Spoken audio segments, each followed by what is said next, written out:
300 голов мелкорогатого и 50 голов крупнорогатого скота. Ферма довольно большая, а хозяйство ведут наши земляки, кыргызстанцы на Дальнем Востоке. Ферма расположена в маленькой деревне недалеко от Владивостока. Это не просто хозяйство, а уже налаженный бизнес. Мясо – это как второй хлеб, как бы можно так считать, да, на сегодняшний день. И поэтому вот решили, тоже думали, чем заняться. Ну, как приехали сюда уже больше 10 лет, начали работать в разных сферах, там, допустим, грузоперевозкой занимались, и там, ну, в общем, много чего.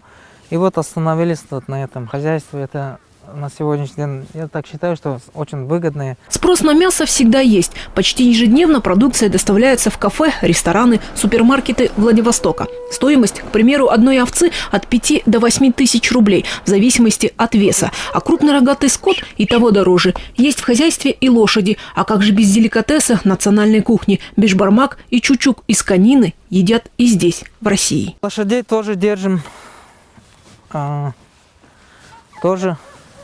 Ну, в основном спросом пользуются вот наши вот земляки, вот кыргыздар и казахи есть.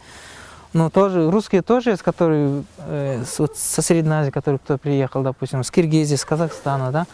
Вот они вот звонят и просят. Как торговля? Нормально. Как у вас? Да. Дай мне, знаешь что, кальмар есть? Есть такой Чищенный дайте. Килограмм 350. Сколько вам? Давайте там 3 килограмма. В этом небольшом торговом центре Максата знает каждый продавец. Он постоянный клиент. На закуп хозяин 2 кафе в центре Южно-Сахалинска ходит лично. Когда дело касается собственного дела, пренебрежению нет места. Да и предприниматель должен знать рынок, как свои 5 пальцев. Тем более сфера торговли знакома Максату. Он когда-то продавал вещи на Ожском рынке. Теперь вот покупатель. У нас здесь кыргызы тоже работают. Меня всегда поддерживают.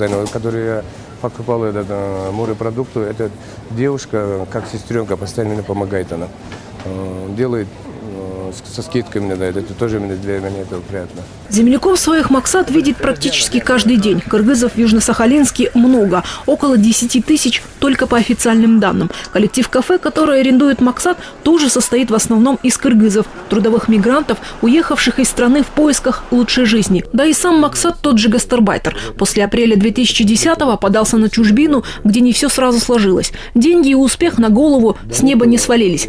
Только неустанный труд и старания. Вот благодаря чему наш соотечественник стал тем, кем он сейчас является. Меня устроили с первого грузчиком. Я работал где-то месяцев 3-4 грузчиком работал. Естественно, я получал 30-35 тысяч рублей в месяц. И вот это за 2 месяца я собрал, за эти деньги я покупал машину. И после работы я выходил все время по городу. Во-первых, я город изучал и таксовал это для себя. Но одним частным извозом денег на собственное дело не заработаешь. Максат взял кредит в филиале одной из кыргызстанских микрокредитных компаний в Южно-Сахалинске. Сначала дали 200 тысяч рублей, потом еще и еще. Так и удалось расширить бизнес. Сперва одно кафе, затем второе. Вот налоги, когда я буду платить, если было бы гражданство у меня, я поменьше платил бы налогов. Я как иммигрант, иностранец, мы платим налоги чуть-чуть побольше. Налоги мы платим 38 тысяч, это зависит от выручки. 38 тысяч до 45 тысяч рублей. Это налоги. Один кафедиан платит до столько. Если бы было бы у меня гражданство, я платил бы 24 тысячи. Если покупаешь, там 150-200 рублей, получается пресс один пресс. Ну, так как мы сами готовим, получается, нам где-то обходится где-то рублей 70. Там, ну, транспортные расходы, там, топливо, рабочим надо платить. Это, ну, грубо говоря, так. Готовь сани летом. Так и Кумар позаботился о заготовке корма для скота заблаговременно. Рассчитывать на кого-то не приходится. Жизнь его научила многому. Особенно выживать, зарабатывать деньги. И это у молодого предпринимателя неплохо получается. Еще бы. Ведь заниматься бизнесом, вернее мелкой торговлей, он начал в неполные 20 лет. Во Владивосток приехал 10 лет назад. Все это время Кумар, не переставая, трудился. Результатом доволен. 10 лет назад, допустим, когда приехали, были здесь совсем другие условия, совсем другие, вот, там, как сказать, ну, жилье, да, допустим. Ну, по сравнению с теми временами, на сегодняшний день, конечно, лучше. Но я не жалуюсь.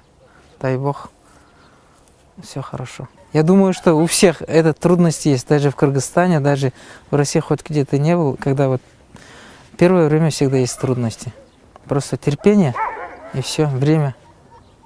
Я думаю, что все будет хорошо. Молодой преуспевающий предприниматель полон идей и энергии. Он привык ставить цель и добиваться ее. В планах расширить бизнес, охватить и другие сферы. Но во всей этой суматохе Кумар не забывает о родине. Все же будущее свое он связывает с землей, где родился и вырос. Если там поедем жить, надо, на что-то надо жить.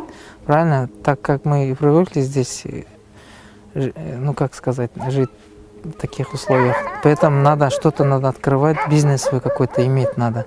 Чтобы доход был, чтобы не ждать, когда тебе там рука подаст, когда тебе что-нибудь подкинут, чтобы такого не было, чтобы все свое, когда захотел.